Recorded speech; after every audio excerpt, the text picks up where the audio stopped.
and that can be found on the website under the annual report done by the secretary. And now the last thing I have to do is I have the pleasure of announcing a new life member. First of all, Kenzie, are you out there? If you are, first I want to say happy birthday, because this will be a great day for you. Thank you. You're welcome. Kenzie S. Hubbard, a member since the 1950s.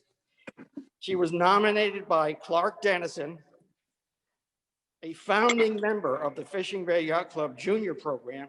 She and Johnny Hawksworth helped grow the number of juniors from 10 to 135 between 1980 and 1987.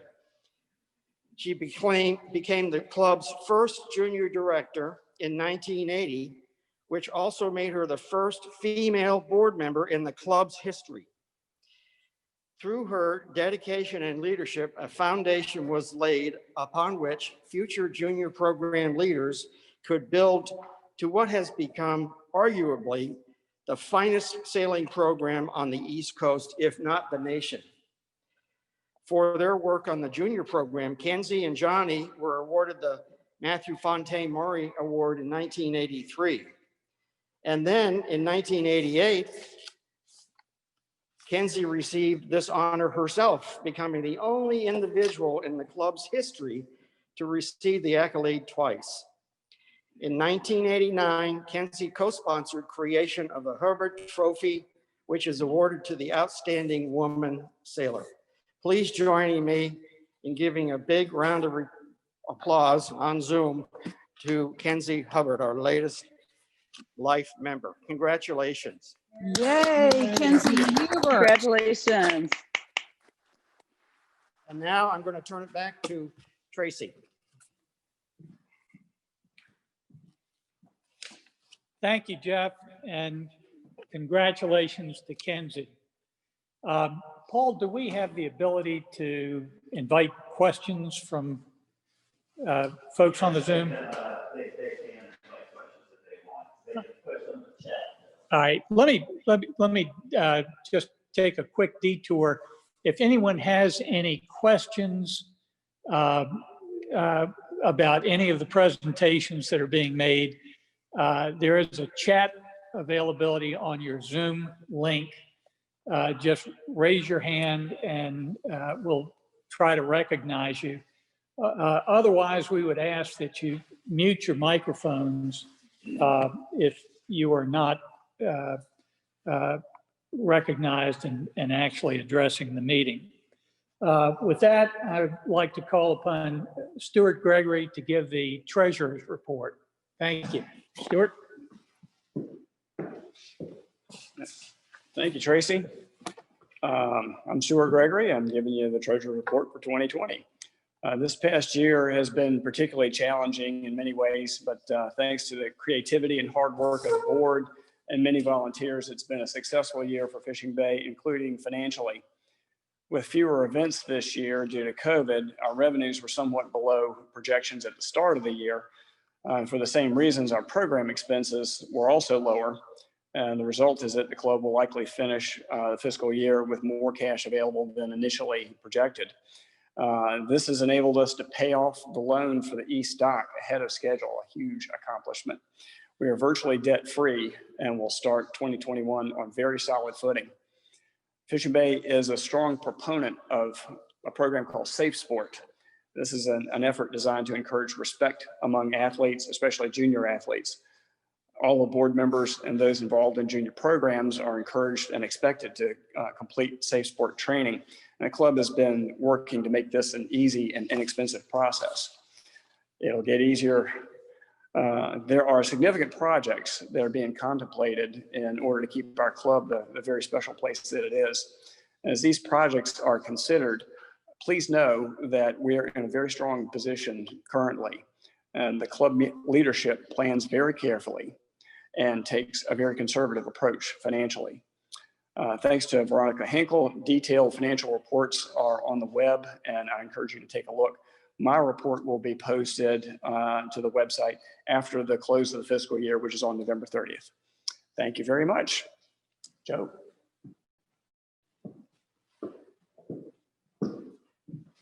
Thank you, Stuart. Are there any questions, Paul? No. People are just, the main video is not showing, it's showing 30. All right. Just keep going. I would like to call on Rear Commodore Joe Roos to give the Rear Commodore's report. Thank you.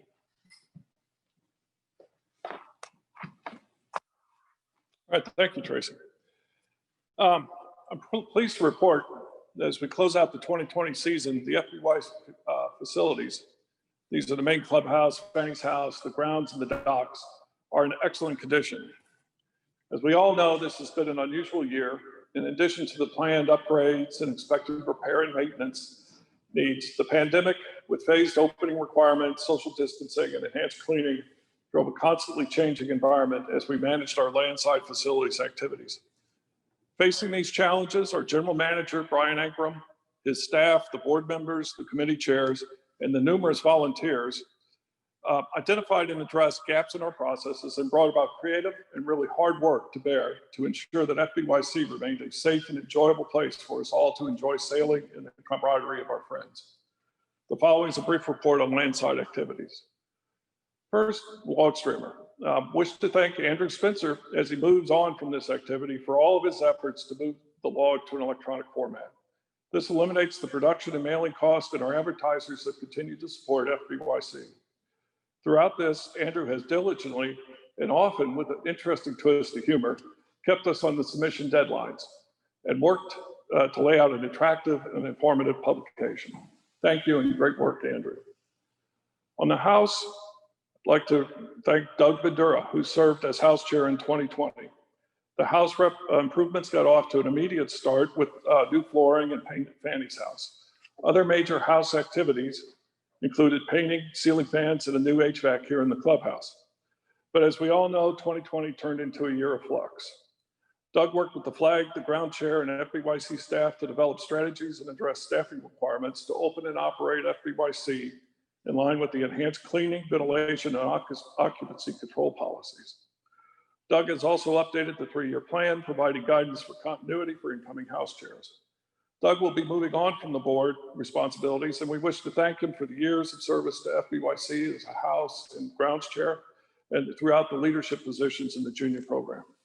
Thank you, Doug, for your dedication to Fishing Bay. On the ground side, Steve Montgomery was the grounds chair. Notable programs this year included construction of the new Fishing Bay ramp, much needed pruning of the large trees for both health and safety, updating our solid waste agreements, and development of the grounds 3-year improvement plan. With restrictions in group size, Steve organized small groups to deliver on landscaping projects, including the new addition out front of here in the club and over here at Rick's house. New programs to bring new member involvement included the popular and highly acclaimed Adopt-A-Spot, and in collaboration with our membership engagement chair, the mid-year grounds day. A notable challenge this summer was pool operation. At a time when many pools decided to forgo the 2020 season as safe operation exceeded their capabilities and protocols, Steve led the team to develop and implement new protocols that enabled us all to enjoy the pool. Thank you, Steve. Now looking at docks. In 2020, our docks chair, Jim Raper, had another full year as docks on both sides of the campus are showing their age, requiring ongoing repair of bulkheads, pilings, and deck boards. Other notable items addressed included refits and painting on the dry sail hoist and an almost complete rebuild of the pump out system to address ongoing string of issues. Jim also worked with slip holders to achieve optimal use of our Jackson Creek docks, including reconfiguring the pump out docks to improve the overall middle dock utilization. As of today, all dock slips are filled with a waiting list for both fixed and the floating docks. Great job and thank you, Jim. On the social side, I think we could all sit down and say 2020 was not the year of the big social event. But Carrie Russell, worked as social chair with co-chair Susan Wright to bring us a couple of unique events. We all remember the wonderful virtual day program. At a time when we were not sure how things were going to proceed, it provided a start to spring and reminded us of the good fortune we have to be able to pursue our sport in a lovely place like this and enjoy our friends. With the continued need for social distancing and masks, the Fall Oyster Roast developed as a tailgate event. Despite the rain, the wind, and the flooded road, partygoers enjoyed the outdoors and went through bushels of oysters and gallons of barbecue in a traditional tailgate style. I want to thank Carrie and Susan for their leadership and work. Now moving on to member at large. Past Commodore Paul Walsh served as member at large this past year, providing continuity and sound advice. Paul's efforts as chair of the nominating committee were instrumental in assembling an excellent team to serve as board and chairs for the coming year. In addition, Paul devoted countless hours and evenings at helping Fishing Bay address the more virtual requirements of 2020. Whether this was through the use of meeting platforms, including today, scoring or reservation changes, or changing registration sites, Paul's efforts were greatly appreciated by all, and thank you, Paul. On long-range planning, Mark Winsel served as the long-range planning chair this year and really focused on two primary areas. The first one was working with the Stove Point Improvement Association to look at and consider options for addressing the road out here coming into Fishing Bay. And the second, and the request of the flag, was Mark organized a committee drawing on members with varied interests to take a look and address the middle dock replacement. Under Mark's leadership, this committee has made good progress and will be reporting initial recommendations to the membership. Thank you, Mark. Member engagement. Now, this is a new chair that came to the new position on the board. It's been filled this year by Katie Yutkin. And really, if the position is to work as an ambassador to the membership, essentially identifying and championing members-driven needs and engaging members for more deeply across the club activities. Katie took on this new position and began shaping and implementing on some of her immediate goals. She received particularly good response from the membership to the survey, identifying volunteer interest and ideas for future FBYC hosted events. One of the first activities was collaboration with the grounds chair to sponsor a Grounds Day. Katie is continuing to build on the solid start.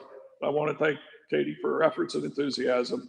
I know we'll all see more of this as we go forward into 2021. Okay, moving on to finance. Veronica Hinkle served as our finance chair in 2020, and this past year has thrown a number of challenges at the finance chair.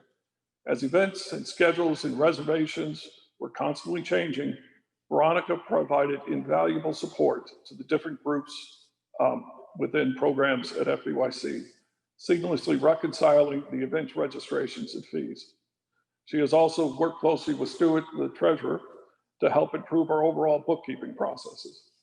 This fall, Veronica worked again very diligently with the board members across the divisions to build out the 2021 budget. She led the quick and very efficient process that has delivered a budget that supports FBYC plans and ensures ongoing strong financial standing. We are very glad Veronica has agreed to continue to serve as finance chair in 2021. Thank you, Veronica. Young adult members, the YAM group. Our YAM chairs, Ian and Mary Catherine McAllister, I'm sure entered 2020 with a full agenda. But as the pandemic restrictions came into play, Mary Catherine and Ian led the YAMs and quickly pivoted to a full slate of virtual activities. They brought us virtual theme parties, trivia night, and game nights. And to address the crave for racing, the YAMs sponsored a virtual May family regatta and social Zoom and raced against each other via the regatta app. Ian and Mary Catherine, great job and thank you for your leadership, and we look forward to next year. Now, Winter Programs was led by Jerry Littell, and it started out with an entertaining presentation we held here at the clubhouse, looking at the history of multi-hulls. Unfortunately, other events, including the Bermuda High Party, were canceled as we moved into the season. I wish to thank Jerry very much for his efforts in bringing these programs together. Historian George Burke has been working diligently to curate our vast collections of books, literature, and items that represent the illustrious history of Fishing Bay. He's developed a path forward to protect this history for future members and will be working down this path in 2021. George, thank you for your attention to these FBYC treasures. Executive Secretary. Donna Mason is our Executive Secretary, and again this year provided support that keeps the club running. Since she has first responsibilities include membership and yacht register rolls, minutes, and member communication and notices. The board relies on her heavily to keep us all on task and the systems updated. I gotta say, nice job, Donna. Thank you very much. The last here is Operations Manager, and that's looking at Brian Ankrum, who's really engaged across all the Fishing Bay activities, whether the regattas, the junior program, the house, the grounds, docks, boats, adult sailing, social events. But maintaining the club facilities, including regattas and junior week and the pool and the limited social calendar, all required a new approach to ensure a safe environment. Brian was a key member of the teams that pulled these together, both in the implementation of the plans and as importantly as being a conduit for ensuring we share best practices and learnings. As general manager, Brian oversaw the work of contractors and staff. This proved to be an additional challenge in 2020 as demands of COVID-19 and personnel issues led to increased staffing needs. Brian brought on board, trained, and provided daily management for more than 15 part-time staff, including nearly a dozen facility assistants who worked at various times during the season, and pool manager and lifeguards to handle the sign-in and clearing protocols. Brian, thank you very much for your flexibility and your attention to detail to keep us running at a high level. I just want to add one last item here, and that's really what we call some special projects. And this year, I want to recognize the efforts again of Mayo Tab have really stood out as he had dedicated time and talent to a number of special projects, including the ramp, the dry sail lift, water systems, the emergency generator, dock and lighting power, the clubhouse HVAC, and the always enjoyable task of troubleshooting our pump out system. In addition, I've got to say, Mayo has worked to develop operating procedures and schematics to keep us from reinventing the wheel in the coming years. So Mayo, I want to thank you very much. In closing, as we end 2020, the facilities have been selectively upgraded and are in excellent shape. Work on the 3-year plans, the long-range plans, and documenting operating procedures ensures continuity and sustainability as we move to the future. It's the ongoing efforts of the team members, the staff, the boards, the volunteers, as they come together and address the challenges that have ensured us the opportunity to join FBYC, and I'd like to thank them all. With that, that's the end of my report. And Tracy, back to you. That's a terrific report, Joe. Thanks very much. Are there any questions for Joe? No questions.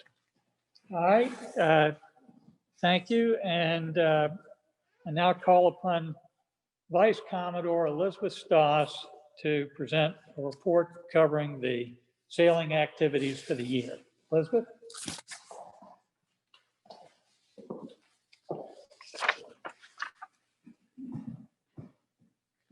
Thank you, Tracy. Thank you, Joe. Thank you all. I guess it's easy to say that this has been an extraordinary year for all of us. I hope to give you a high-level overview of all the different sailing activities that we have been able to engage this year and a little bit of a look to the future. I'd like to start by saying that I think all members of our yacht club and our leadership that have collaborated and navigated through these difficult times this year really have put our members and our members' safety first and foremost. We've had to make a lot of difficult decisions. They haven't always been met with great applause, but at the end of the day, our membership and your safety and that of your family is first and foremost for all of us. As we've made these different decisions, we've had to postpone some of our sailing events, as you well know, at the beginning of the season, and figure out how we can best serve our membership, yet do it safely. You're a precious commodity to us. You cannot be replaced. We will always be able to sail at some point, and at least we'll try and do it safely.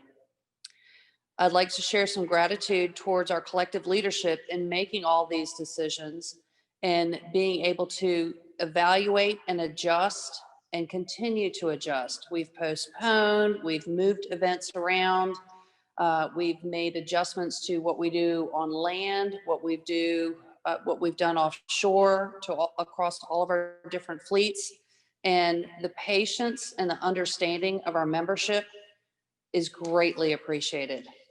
What I found most rewarding was how many members came up and had suggestions and recommendations on how we can continue to navigate through this difficult time. And I thank you. Our leadership thanks you, and our membership thanks you. I'm going to go ahead and start at the very beginning with Fleet Captain and continue on through all the different levels that have served our organization. I want to thank Bob Fleck. He is our fleet captain and our principal safety officer, and he has been able to ensure our inventories were secure for sailing, and also ensure that we had every amenable appliance available, including lock boxes for Band-Aids and what we need for injuries. I want to thank him very much, and let's hope that we can continue to have a positive outcome with all of our events. I will share that Brian Ancrum was significantly important in ensuring that we had our resources and that we moved them around our campus earlier in the year when we had to shut down some of our buildings to ensure that we were adhering to state guidelines, so that anyone that happened to be on our campus had the option of all safety that we can provide. Moving on to the offshore division. It was led by Jim Raper, who was our offshore division commander, Stuart Keegan, who was our lieutenant commander, and Clark Dennison, our race chair. These individuals had to work together collaboratively with not just themselves, the race chairs, the flag officers, and different volunteers across our organization to figure out what is racing going to look like this year. There's a lot of puts and takes. It was almost like navigating a chessboard, but they did it with stellar speed, with the thought of safety across our entire campus and across our entire membership. We were able to offer 5 offshore long distance races, 4 fall events. We had closing day, 2 winter series are planned, and we also had our special event, the Stingray Regatta. Many thanks to David and Veronica Hinkle for ensuring we had a great event. Everybody was socially distant. We all remained safe.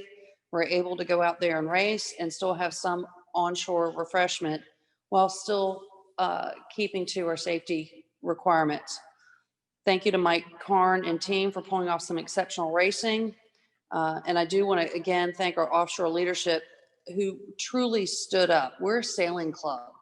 We're not a country club that has sailing. We're actually a sailing club. And for us to concentrate our focus to ensure that we can have as much safe sailing as possible during a difficult years we've had, hats off to them.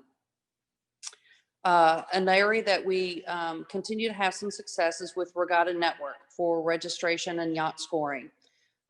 We found that as we are currently registered for it, it might not have suited our needs as best. And I want to thank Paul Walsh, who's continually investigating how best we can use this platform so that it serves all of our needs.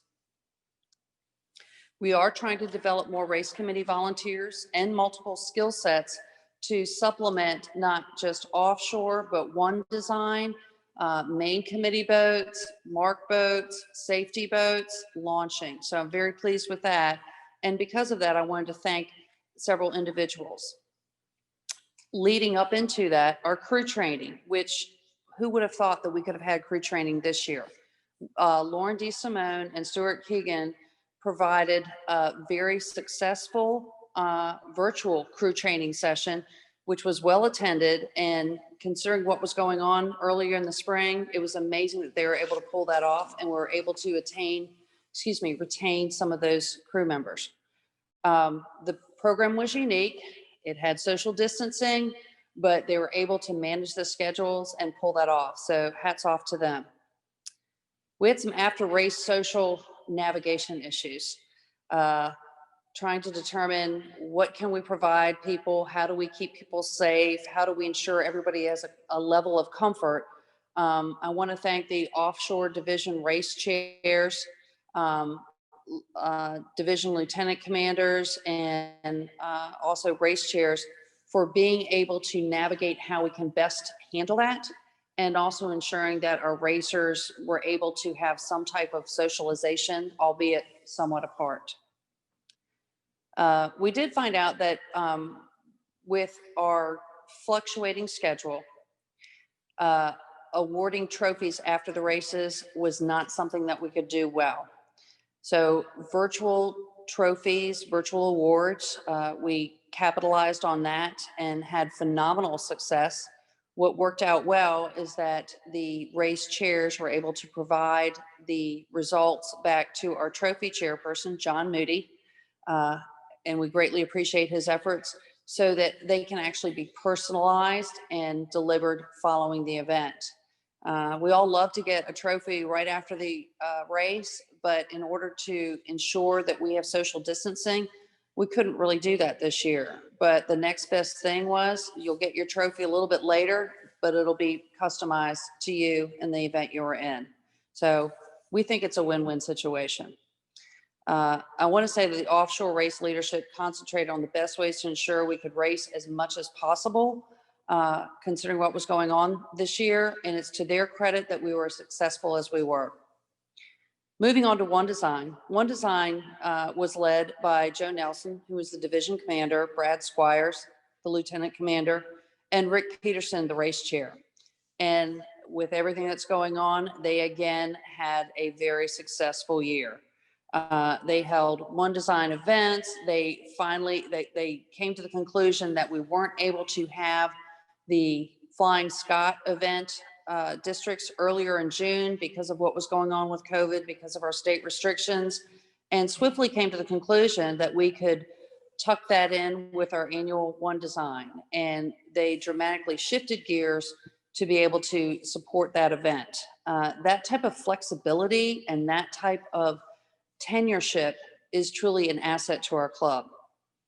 Many thanks to Joe Nelson, to Ron Jenkins, Mike Toms, Brad Squires, Rick Peterson, Ruth Anna Jenkins, David and Kathy Clark, Lou Thatcher, Alex Albus, Rick Klein, and so many more that stepped up for race committee.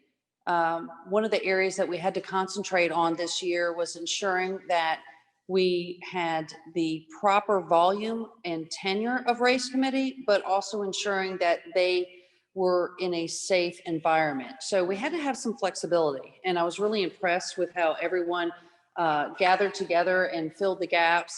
There were times that at the last minute, we didn't have a race committee, and 10 phone calls later, we had the right people on the dock getting ready to head out on the bay.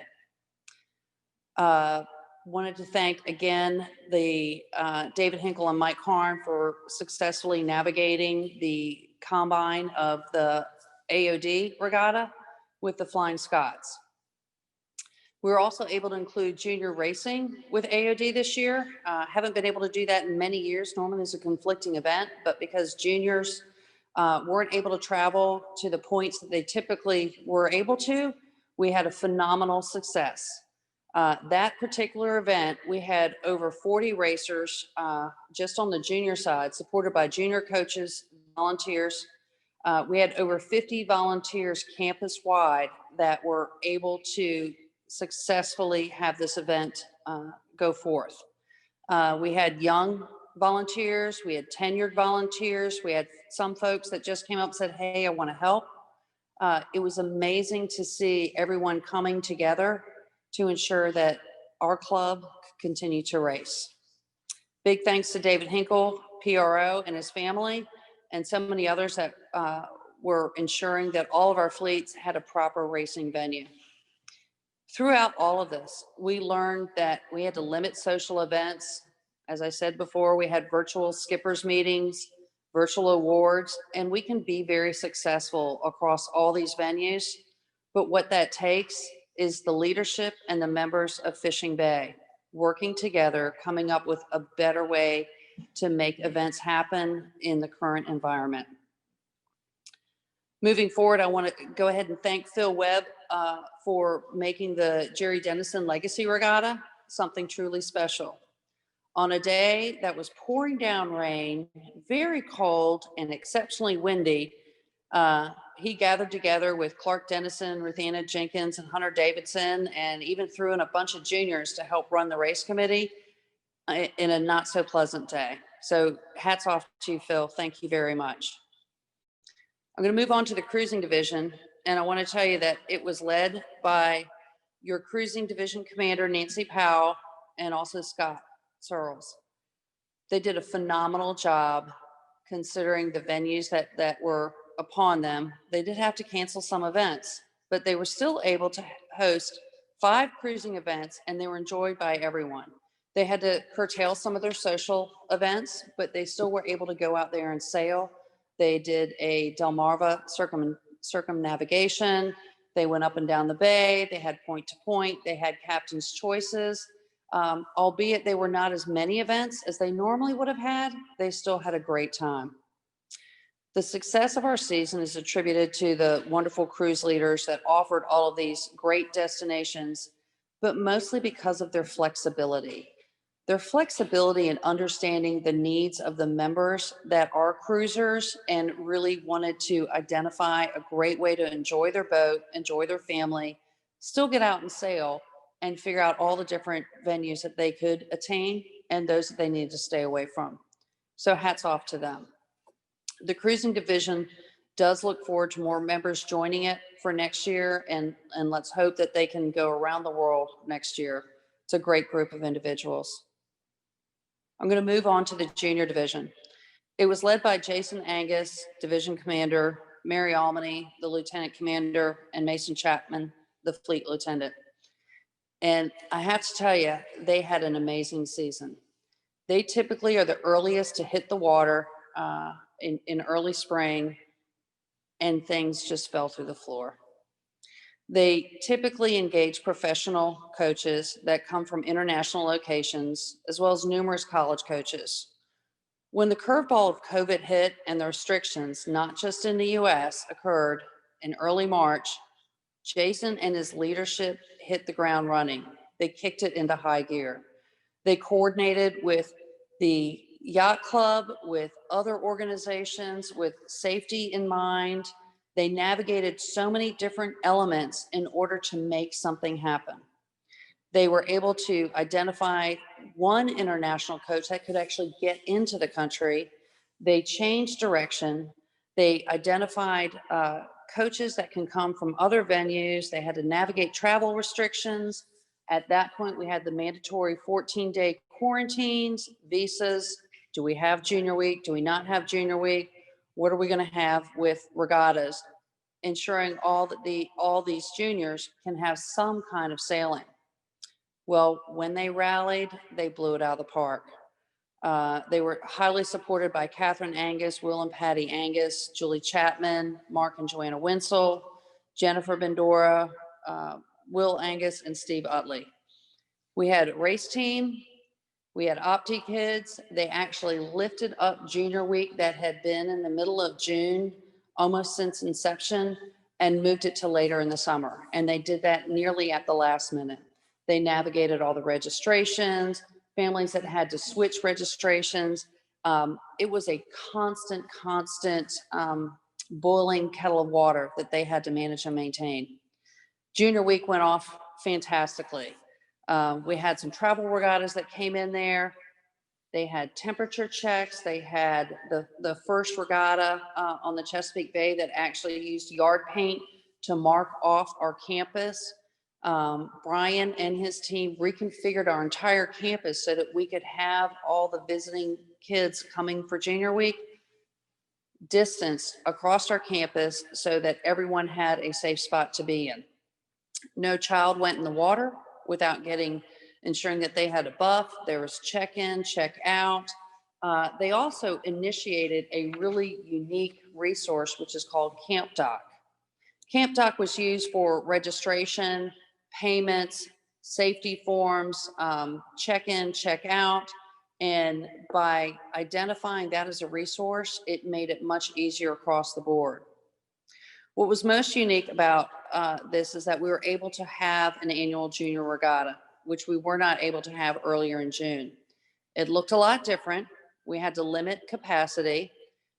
We filled up very quickly, but because of the leadership for our junior program, plus so many volunteers across our club, we had over 100 sailors participate in the event, launching from every place you can imagine to launch from Fishing Bay, all done safely, all with check-ins, all with check-outs.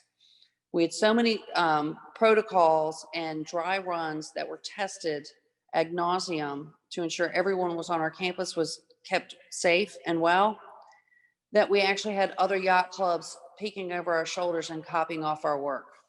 That's a true testament to being able to manage a very difficult situation and navigate your way surely through it. Many thanks to Brian Ancrum to help us navigate our campus so that all the kids were safe, and cleaning the bathrooms over and over and over. So thank you very much. Moving on to Fleet Lieutenant, Blackwell Nottingham. While we weren't using our boats as earlier in the season as we normally do, we did end up getting a lot of use out of the Parker, the Wildcat, and Mr. Roberts. We finally have a new anchor windlass on Mr. Roberts. Thank you, Blackwell, for navigating that. We are very lucky that he was able to utilize the resources of David Clark and Brad Miller, so that they were able to take the old windlass off, install the new windlass, and save our club a lot of dollars and a lot of time. Greatly appreciate that, and everything performed really well. Most of the boats are doing really well and only have a few cosmetic issues to take care of, so we're moving forward with that. Moving on to Race Management Chair, David Clark. I want to thank you personally for all your dedication to the Yacht Club and the many different race management sessions you've had. I was very impressed that you were able to host one this year, which was well attended, and your commitment to continue to develop race committee chairs, and we shall hope to have a PRO program going forward next year. But thank you very much. Protest. Besides Mayo taking care of our electrical needs, our pump out needs, our HVAC needs, and everything else, he also managed our protests this year. And he did it with professionalism and decorum, and he supported us throughout the season across all of our fleets. Mayo actually enhanced our program this year, and it turns out that COVID actually made us create some navigational tools on our campus and how we interact that worked out to our betterment. He created a drop box on the clubhouse porch so you can drop your protest off. You don't have to find anyone, you just pop it in the box. He added a requirement that you provide a cell phones on your protest form so you can be reached out to, contacted when your protest time arrives.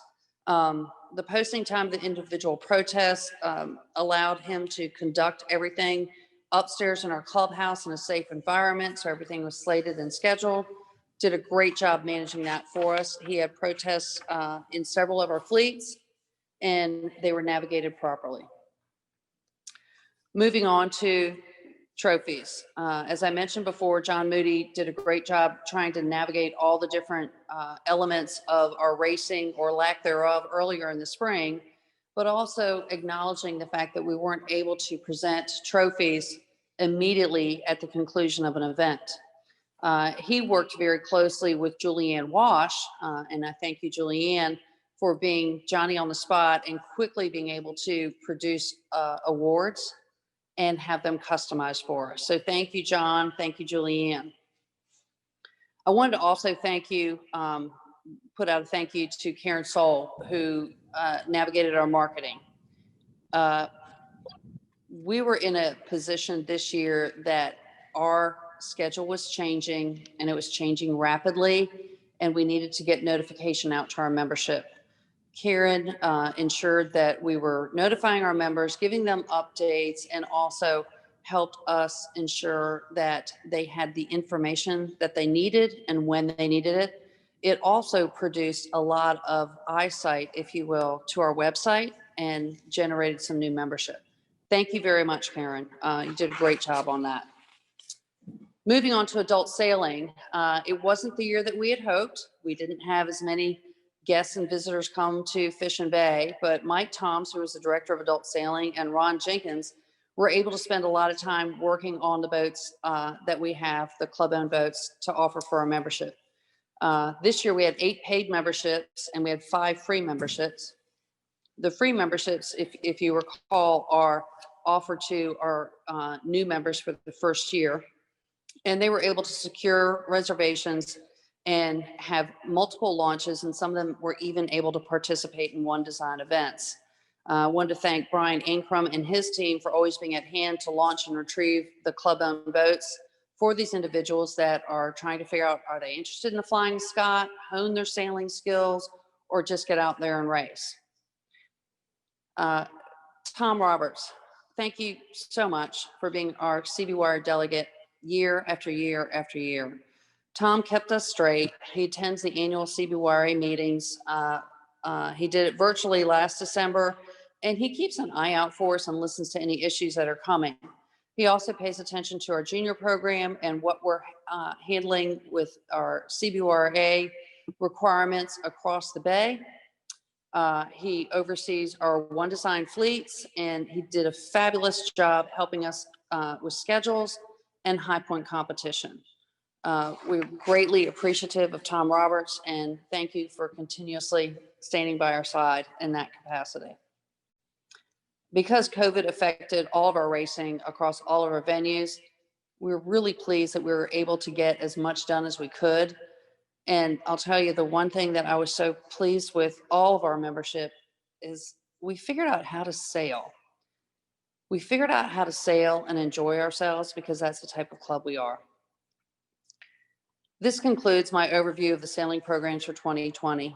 There's a much more detailed report that will be posted to our website, so you can read a lot more insight into what we're able to accomplish this year and what we're looking forward to next year.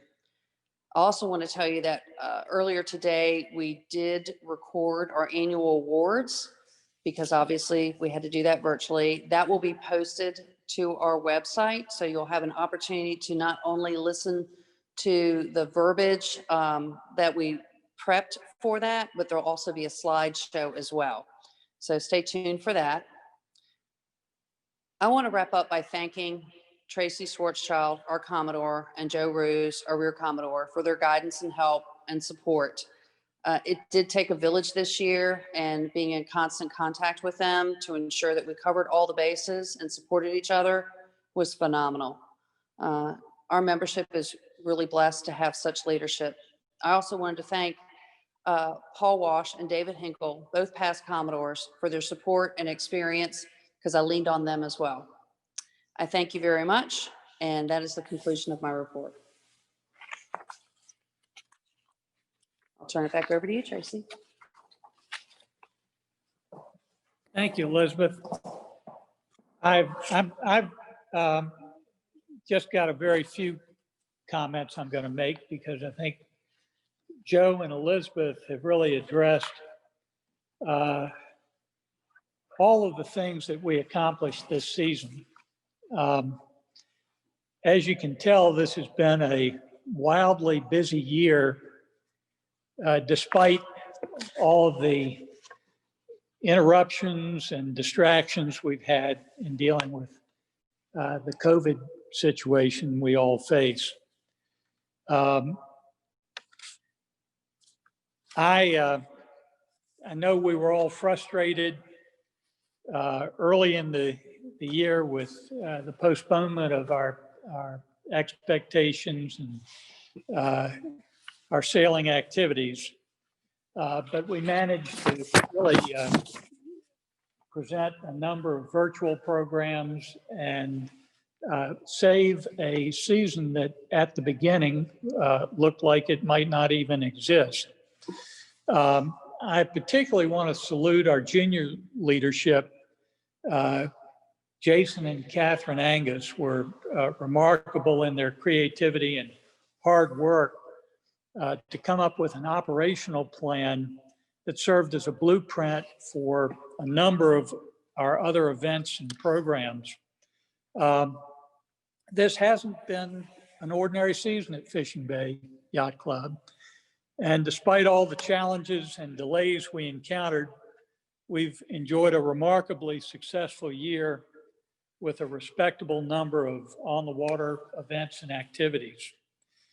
At the beginning of the year, I recounted how we are simply stewards of this wonderful place we call Fishing Bay Yacht Club.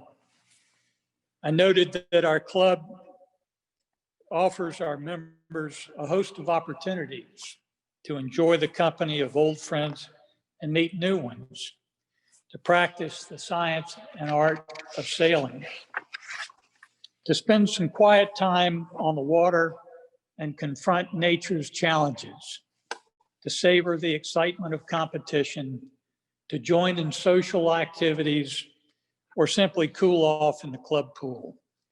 It takes a tremendous amount of work from a lot of different people to make things happen at FBYC. Vice Commodore Elizabeth Stoss and Rear Commodore Joe Roos have been instrumental in making this season a success.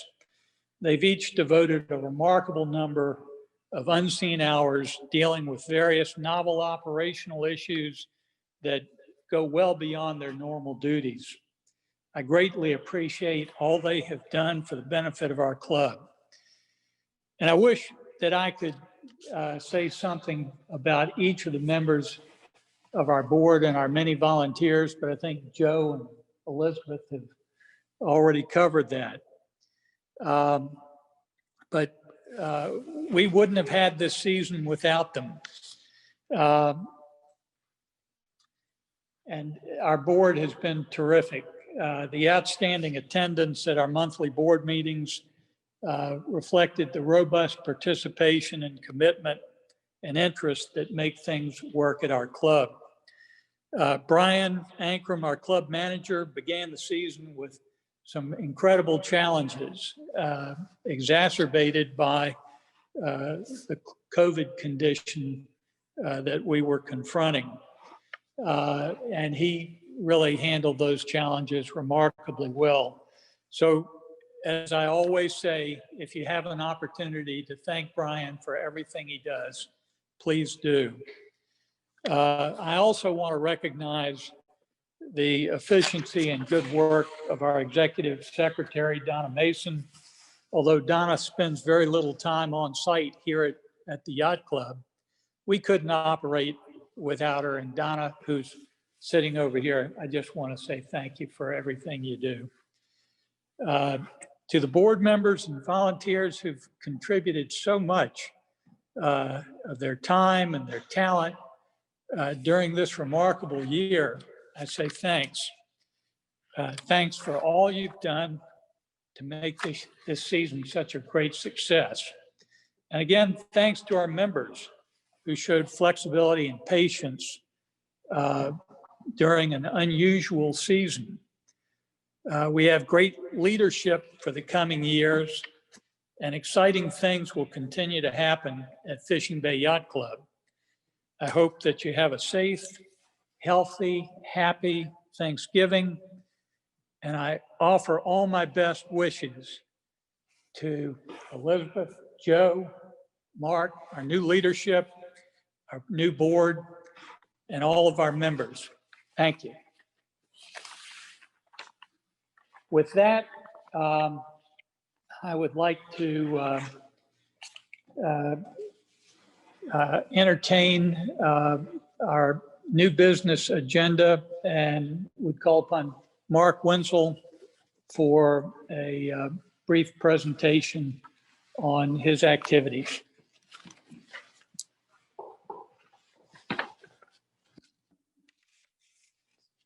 Fired up.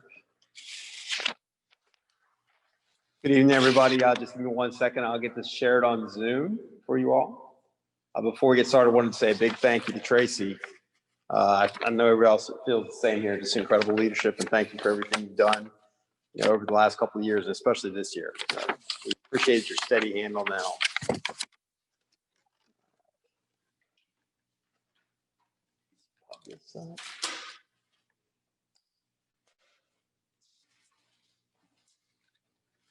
That come through okay, Paul?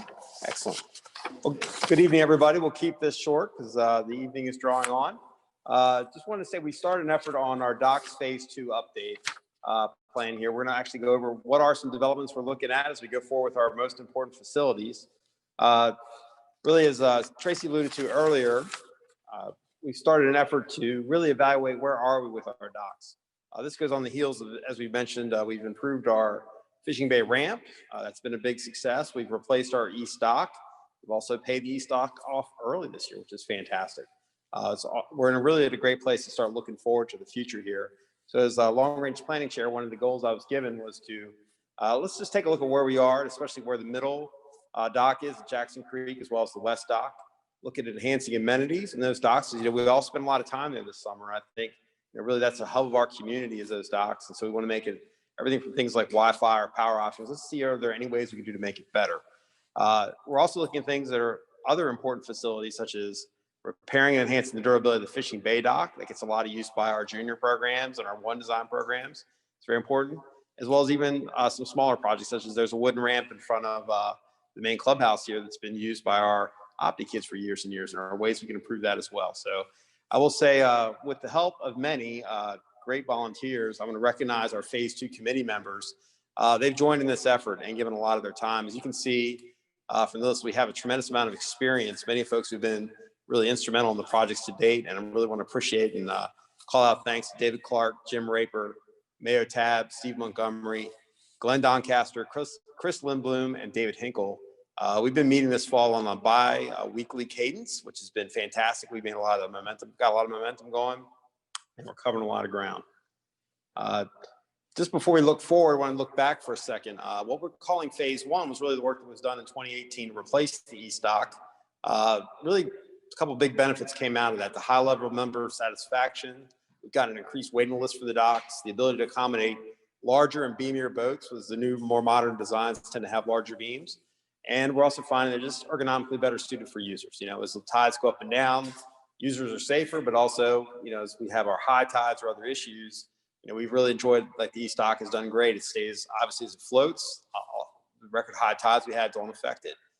That kind of thinking there, as we looked at it, really focused our attention on the middle dock as our primary objective here, and kind of looking forward.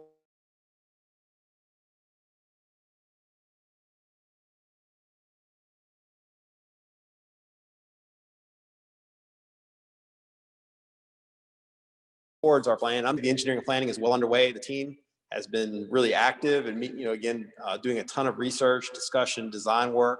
We've been working already with potential contractors to get, we'll say preliminary numbers. They're not, I would say, firm, because we're still working on design, but that's coming together nicely. Our goals are to have the design and budget finalized in December. We'd love to do a detailed presentation to membership in January. Really, this is the recommended design. This is what we believe it's going to cost, and the timelines. Hopefully have a little more clarity on all the dates at that point as well. We'd like to ask for board approval on those numbers this coming winter so we can proceed. Overall, the project will not start until after closing day 2021. That's when we will do our demolition, and then we hope to be complete by opening day in April 2022. So a lot coming up, and we'll have a lot more to follow shortly. Are there any questions? I'm glad to take a couple at the moment, but we'll also be going to, again, a detailed presentation in December. Anything there, Paul? Okay, so there are a couple of questions. Super. First question, do you want to handle that right now? Go for it.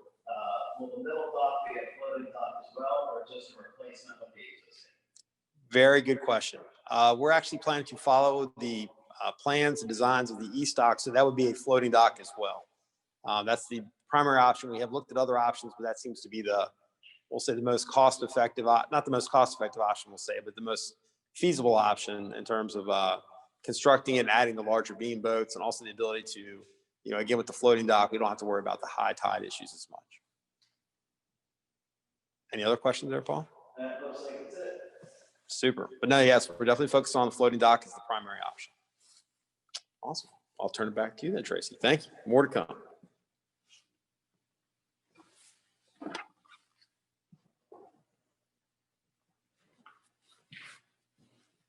Thank you, Mark.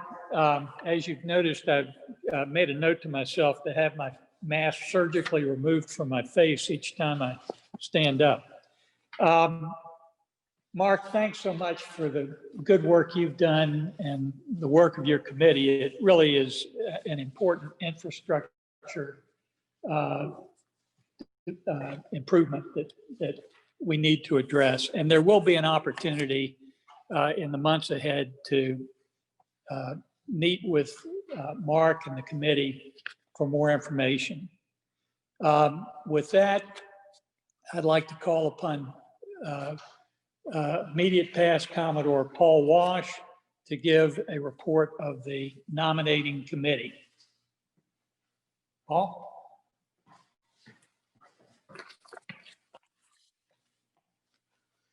Okay, the nominating committee met to decide the 2021 slate. I will read the officers and then I will turn this back over to Tracy to open it up for a motion to vote. At that time, this is the one time during the meeting that you can remove your mic or remove your mute and vote. And then I ask that you please replace that mute once the voting is completed. So for 2021 slate, flag officers, starting with Commodore Elizabeth Stoss, Vice Commodore Joe Roos, Rear Commodore Mark Wenzel, Secretary Jeff Cahill, Treasurer Stuart Gregory. Now for the Board of Trustees, Fleet Captain Mayo Tab, Offshore Division Commander Stuart Keegan, One Design Division Commander Rick Peterson, Cruising Division Commander Scott Searles, Junior Division Commander Jason Angus, Log Streamer Joanna Wenzel, House Ken Johnson, Docks Chair David Hinkle, Social Chair Karen and Gary Akins, Grounds Chair Steve Montgomery, and Member at Large Tracy Schwarzschild. At this time, I will hand it back over to the Commodore.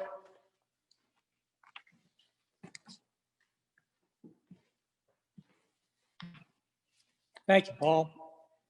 Are there any nominations from the floor?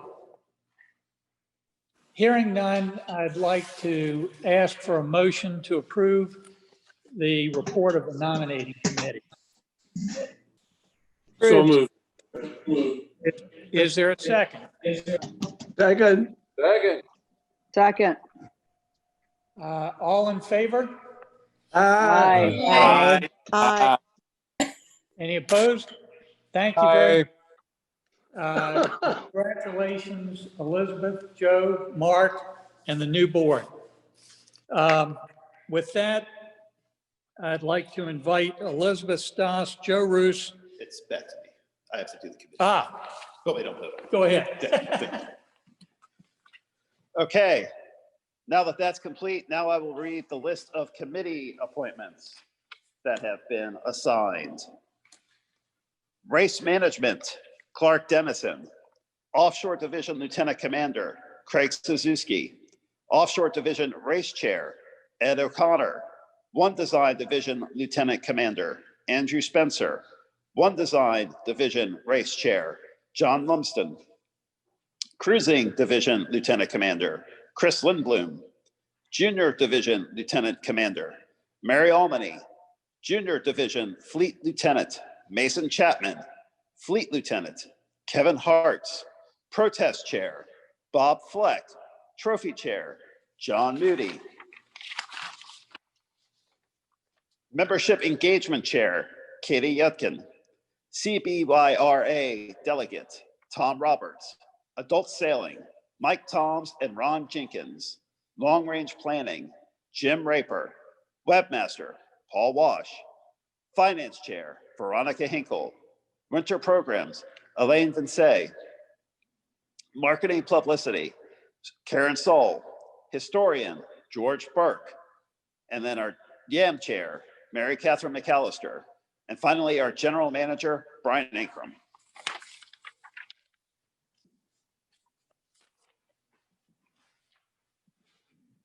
Paul, thank you for keeping me straight, and thank you for your good work in getting the new board and committee chairs in place. The club stands in good stead given the folks that are committed to take over these activities in the year ahead. With that, now I'll call on Elizabeth Stas, Joe Roos, and Mark Wenzel to come forward for our traditional passing of the patches and flags.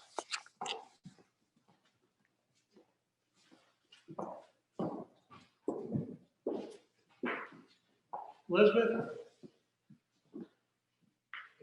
here's the Commodore's patch, and use it in good health, and I know you'll be great. Thank you very much, Tracy. Joe, I turn to you, the Vice Commodore's patch. Thank you very much. Mark, Rear Commodore, enjoy it. Good year. Congratulations.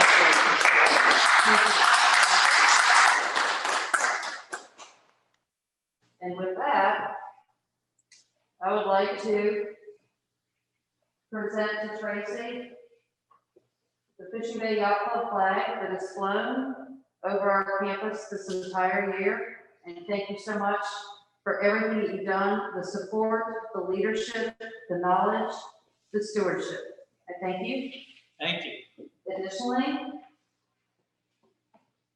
your past Commodore Burgee, hang it well, Thanks. and you can reflect The new on boat. everything you provided. And so you'll never forget us and always be around. You have your Fishing Bay Burgee. Thank you very much, Elizabeth. Thank you, Tracy. You've done a phenomenal job in a very difficult year. Greatly appreciate it. Thank you. Well, it's been a great opportunity to work with all of you. Thanks so much for everything you've done. With that, I would ask if there is a motion to adjourn.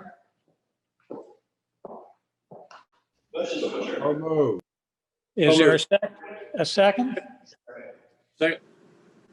All in favor? Aye. Thank you all for attending this meeting, and have a great holiday. Thank you.